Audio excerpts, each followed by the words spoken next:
Hey guys, welcome back to Prep Medic. This week's video is particularly exciting because not only are we reviewing the Active Carry Technologies Field Agent IFAK, but we are actually going to be giving this kit away to one of you guys. And the instructions for that will be at the end of the video. The other thing I should mention is this will probably be the last time you see this intro because I put it out to you guys and you guys wanted it a little bit shorter, which I completely understand. So enjoy it while it lasts and let's get into the video.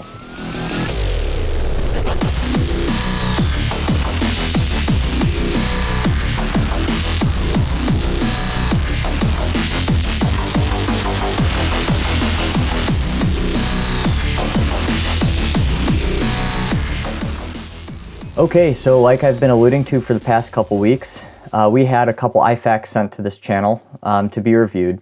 And full disclosure right up front, these packs were sent for free to this channel. However, one of my stipulations with the owner before he sent these was that I was under no obligation to say anything nice or kind about these just because I got them for free. So this is still going to be an honest, unbiased review. But I do want to just let you guys know that there is that relationship there. The other thing I want to talk about is that we're going to be giving this pack away at the end of this video. And because I really don't like that clickbait stuff, I would love you to watch the rest of this video and watch the entire thing. However, if you just want free stuff and you don't really care what I have to say about the pack, that's fine. I'll put the time code right up down here somewhere, and you can just skip to the end and see the instructions for the giveaway. But without further ado, let's get into this pack and start tearing it apart. So this particular pack is the CBP Field Agent Kit. And it's really made for Border Patrol agents, but it's made for anybody that's kind of in those outdoor remote areas. Now I'm going to preface this entire review by saying that this is not a typical pack that we've reviewed on this channel thus far. This is not a kit for, a door kick or somebody mounting this to a tactical vest and going into combat. This kit is more of a survival kit than anything else. It looks kind of like the familiar IFAKs we're used to seeing, but really the function of this kit, I'd say, is way better for, that Border Patrol agent that's in the middle of the desert, the backpacker that's alone, something like that. That's where this kit, I think, really shines. So starting on the outside of the kit, this is the Coyote brown. Honestly, it's a pretty low profile kit. You don't see this and think tactical right away. It does have this hook and loop field in the front. This is his company's patch, sent it with it. And I think you also get like a American flag patch or something if you order from his website. So you have this if you want it. I usually don't keep company logos on. I'll put like an American flag on there or something like that because that's what I like to do with my kits. But it does have this option here. On the front, it's got a small pocket. We'll get into that in a second. The kit itself is pretty durable. I took this to SWAT school. Kind of kept it in my car most of the time because I didn't really need it. But, haven't noticed really any wear on it. The stitching seems solid. I don't really have a whole lot to say about this. And honestly, I'm not an expert on like fabric material and all of that. I can just kind of tell you it looks like it's sturdy and the stitching looks good. On the back, it is MOLLE compatible. You have these, you can weave through your MOLLE straps for a pack, a chest harness, something like that. Just another way to store it. He has placed a couple things on the back. You've got a Sharpie, which is always a good thing to have. Just, all around useful. And then we have a set of carabiner shears, and these are actually pretty nice trauma shears. Somebody was asking me, well, hey, if I don't want to spend the money on the Raptor trauma shears, what's another good bet, something that's like decent but isn't going to break the bank? And honestly, I like these. If you're in a pinch, you can just take these, throw them on your belt loop really easily. They're pretty solid. They're going to wear out eventually, but the make is definitely a couple steps above the standard like $3 trauma shears you buy on Amazon. So coming over to the front, opening this front pocket, we have some nosebleed plugs. Now these are nosebleed plugs. He does not market these as like gunshot tampons or whatever. These are specifically for nosebleeds, so you can put those up your nose. You know, I mean, they'll work just fine. In this top pocket, and this is kind of where we're talking more of a survival kit than an actual, like, you know, tactical IFAK like we're used to seeing. We've got some steri strips in there, and steri strips are great. They're used for wound closures. You know, if you have something that might require stitches, these are actually a pretty good stand-in, you know, if you're in the middle of nowhere. Use these quite a lot, actually. All right, the other thing we have in there is a Z-Pack dressing. Now, this would be for your packing wounds, packing junctional wounds. You know, like a lot of things in this kit, this can be used as a couple different things, but that's generally what it's going to be. It's actually used by Boundary Medical, which our ambulance, that's what we purchase most of our supplies from. All right, so we got that done. Now moving into the pack itself. Now, this is why this is not a tactical kit. It is packed full, which is awesome if you're by yourself in the middle of, you know, the desert and you need something. But this isn't made to just treat massive hemorrhage. This is made to treat, you know, everything from your scrapes, bumps, bruises, thorns, all the way up to a massive hemorrhage if you need it. So just keep that in mind as we go through this kit. Coming from the top, first thing you're going to see, I know I already popped one of those out. Put that back. We'll get to that in a second. This is just a compressed combat dressing. You know, this is just a big, bulky wrap to absorb blood, you know, apply some pressure to a wound that either doesn't need a tourniquet or you've already applied a tourniquet and you want to just cover the wound. And that's what this is for here.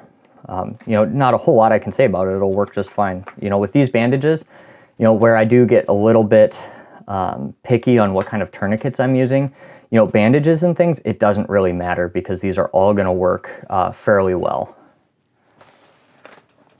And the thing that I was trying to get out before is you have 2 vials of saline rinse for wound rinsing, eye rinsing. Very useful to have in that survival situation.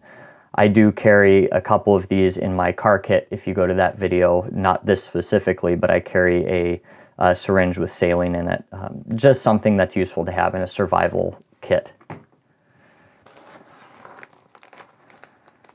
We have 2 packs of Rescue Essential gloves. They're a dark color, so you might not see, you know, blood coming up on them. I personally like having lighter colored gloves in my kits because then when you're doing your blood sweep on a patient, you can actually see when blood comes off. You know, my part-time job, they have black gloves there and it absolutely sucks. These ones look more of like a forest green, so I don't think it'll be quite as an issue, but you know, I do prefer a little bit lighter colored gloves. Have some medical tape, self-explanatory, you know, it's something that's just really useful. It does come with some quick clot bandaging. This is not combat gauze, and it's not even made for packing a wound or severe bleeding. This is, it even says it on the back, place gauze on wounds, i.e. minor wounds, cuts, and abrasions. So this is quick clot. It has some of that mineral on it. However, this is made for your minor bleeding. You know, if you've cut your leg, you know, you've got a little bit of blood coming out of that that's not stopping. It's not life-threatening, but this will just kind of help it stop. Honestly, if I was carrying this kit, I would probably pull this out just to save some space. You know, most what you can do with this, you're going to be able to do with your bigger trauma dressings here, and that's going to do the job for you. But it's in there if you want it. All right, moving right along. Pocket mask. You know, a lot of people were telling me, like on my EDC video, oh, you need to carry a pocket mask, you need to carry a pocket mask. And while pocket masks do have a use, and I'll get to that in a second, you know, the need for these for CPR is really not even there anymore. These will be useful in your respiratory arrest, where you have to do rescue breaths for somebody while they're, you know, still alive, or their heart's still beating, but they're not breathing anymore. You know, really common with like, you know, an opiate overdose right now is where you'd see that most commonly on the street. But these for CPR, really, if you come across somebody, just do hands-only CPR. Just do good compressions. You don't need to do the 30 and 2. You know, the science just doesn't support doing rescue breaths really anymore. They're just saying do good compressions, and then when they get an advanced airway in, then you can start doing rescue breaths. But this would be good for those overdoses. You know, I suppose, you know, on the border, you have a lot of drugs going across there. You might come across an overdose, something like that. So it's something you can have. And once again, kind of in the survival theme coming into this kit, emergency blanket. You know, if you don't have one of these in your car, or you don't have one of these while you're hiking, doing something outdoors, you're doing something wrong. I even have one in my third line gear for the SWAT setup, because if you have somebody that's hypothermic, you know, they're bleeding, their natural clotting processes aren't going to be working like they should. You know, hypothermia kills in trauma. So some kind of warming blanket is great to have. Obviously, you sacrifice a little bit of, you know, insulation with this, with just how compact it's made. But this is better, way better than nothing, and you can utilize this with a sleeping bag, with other things to really get that insulation going. So good thing to have. Then in the back, we have this assortment of 2x2s for your minor wounds. You know, get a cut on your leg, something like that. You know, not much to say about it. It's good to have.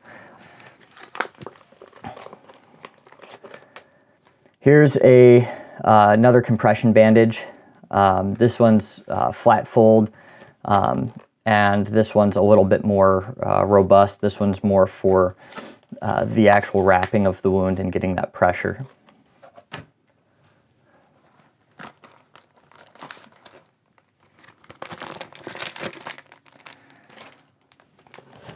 Halo chest seal. Like I said in my chest wound video, it really doesn't matter what brand you use of these. You know, I use the North American Rescue ones just because that's what I use at work. That's what I'm most familiar with. But honestly, they're all the same. They're just a, you know, non-permeable bandage that'll go and it'll seal a chest wound. This one has 2 in them, just like the chest seals by North American Rescue, just like the twin packs. So halos work just fine.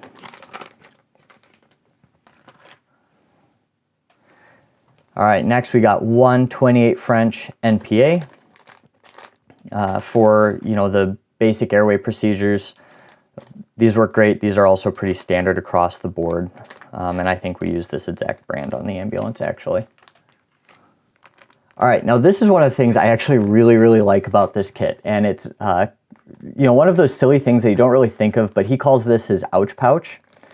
And in here you've got ibuprofen, an anti-diarrheal, triple antibiotic ointment, let's see, some burn cream, and then some antiseptic towelettes, Band-Aids, alcohol antiseptic, and some tweezers, a razor blade utility knife, and then I think I already said it, but just some Band-Aids in the back. You know, honestly, it's so simple, but this is what you're going to use most of the time. You know, if you're backpacking, hiking, even on, you know, ERT, even in the tactical environment, I'm not pulling out tourniquets every day. I'm pulling out Band-Aids every day, or ibuprofen, or an anti-diarrheal. So I really like how he has these packaged. I like the contents in it because it's just a little bit of everything you need. It's in a pretty small form factor. And you know, this is really one of those things that you should have on you. Is this going to save your life in any way, shape, or form? No. But it's going to make things a lot easier for you if you're backpacking or hiking through the woods. So I really enjoy this. I like that that's in there. All right. And the last item, the SWAT tee. So the SWAT tee is a stretch wrap and tuck tourniquet. I think I talked about them in one of my early videos on like a really cheap first aid kit, something to make. The SWAT tee is a big elastic bandage that goes around your arm and leg, functions as a tourniquet, will cut off blood flow in massive hemorrhage. Now, this is not one of the 3 that are approved by the Committee for Tactical Combat Casualty Care. We do carry these on the ambulance, but we carry these as a backup to a CAT tourniquet. The advantage to these is that they're really small. You know, you can fit them in your pocket. You know, they're pretty cheap. I think they're like $11 or something like that on their own. And you know, they're pretty effective. They're really wide. They're not that painful for the patient. So there are applications for these. The big downsides is that these are really hard to do self-aid with. You can apply them to your arm with practice. So I'd recommend going out and buying another one of these if you get this kit to practice on. But you know, it's just not quite as intuitive as a cat tourniquet or a soft T-wide to throw on your arm and go. So these have some applications. He put these in the kit simply because it keeps the kit a little bit cheaper. It also is a pretty small form factor. So my personal recommendation with this kit is like, this is awesome, it's great, but you should probably have a cat tourniquet or a soft T-wide somewhere else on your kit that's really easily accessible. You know, that's one of the reasons this isn't, you know, a door kicker's kit, as I was talking about earlier, because there's a lot in here and that's awesome. That'll be great for those extended issues. But, you know, if you're shot, you know, in a combat zone, or like say you're hiking and, you know, something happens right then, you don't want to have to dig through a pack to find your tourniquet. So you should probably have a tourniquet, you know, on the outside of your pack, on your belt, easily accessible to you.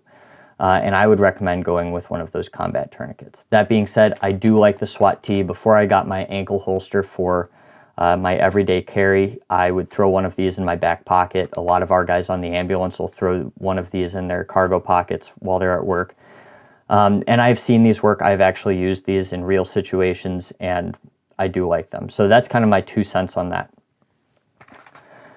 So I've kind of been talking about it the whole time with this kit. As you can see, there is a ton of stuff that goes into this, and you know, it should be obvious to you, you know, what this kit's for. Like, this is great for your backpacking kits. This is great for kind of a wilderness survival kit.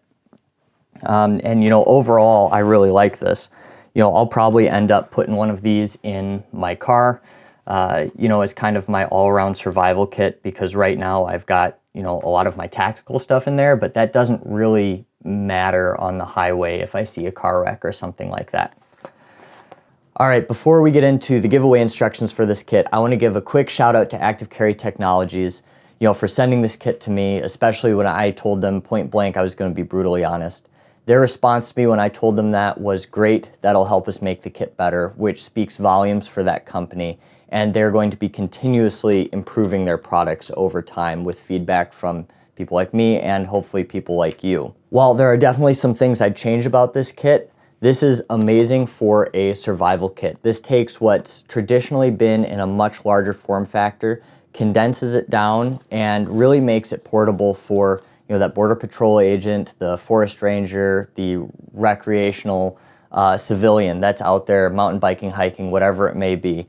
And I really think this will be an asset for you in the field. All right, so moving on to the giveaway instructions for this kit. So I'm going to be running this giveaway on my Instagram account, and that's mainly for 2 reasons. 1, I shamelessly want more followers on Instagram, and 2, YouTube makes it really hard to adhere to all their terms of services for giveaways, and I really don't want to strike on my channel. So to enter, all you have to do is go over to Instagram, follow my page, tag one friend in the comments down below of this giveaway post. So it'll be this kit with giveaway on top, giveaway on the bottom. It'll make it really obvious.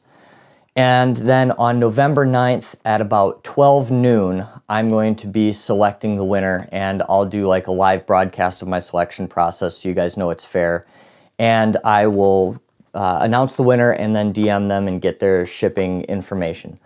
Now, unfortunately for you international folks, I don't have the capabilities to send this internationally. There are just too many rules, too many laws, and it's really complicated at the moment. So I'm going to look into doing a giveaway internationally at some point, but unfortunately right now this is going to only be open to US residents only. So go to my Instagram page, tag one friend in the comments of the giveaway post, and you'll be entered to win to be drawn November 9th. The rules will be down underneath the photo if you forget what you have to do or anything like that. With all of that being said, I will see you guys next week where we're going to be doing a IV informational video.